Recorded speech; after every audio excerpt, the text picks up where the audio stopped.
নমস্কার বন্ধুরা, ময়ের হেসেলে আপনাদের সবাইকে স্বাগত। আজকের রেসিপি শীতকালের একটা প্রিয় রেসিপি, সর্ষের শাক।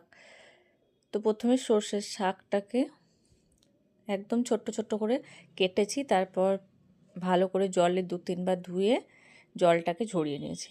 এবার একটা কড়াইয়ে সর্ষের তেল দেব, তারপর বেশ কিছুটা রসুন কুচি করে দিয়ে দেব। এবার রসুনটা একটু ভাজা ভাজা হয়ে গেলে পেঁয়াজ কুচি আর লঙ্কা চিড়ে দিয়ে দেব। এবার ওটাও একটু ভাজা ভাজা করব।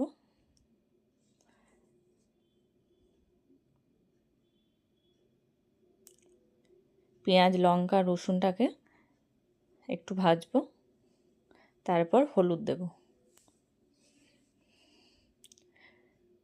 হলুদটা দিয়ে আবার একটু নেড়ে নেব। এবার শাকটা দিয়ে দেব, জল ঝরানো যে শাকটা ওটা দেব। এবার ওটা এই পেঁয়াজ রসুন লঙ্কা এটার সাথে ভালো করে নাড়ব।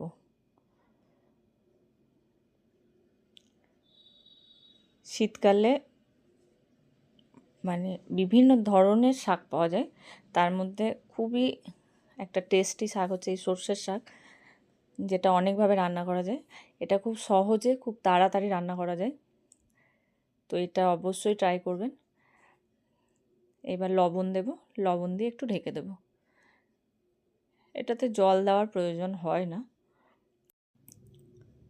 এটা সাথে নিজে থেকেই জল বেরোয়। এবার ঢাকাটা খুলে জলটা দেখুন মরে এসছে, একদমই জল পুরোপুরি শুকিয়ে গেছে।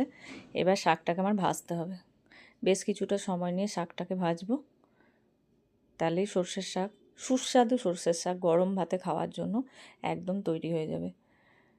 তো এটা একদম লো ফ্লেমে ভাজতে হবে, কিন্তু শেষের দিকে বেশ কিছুটা সময় নিয়ে ভাজতে হবে।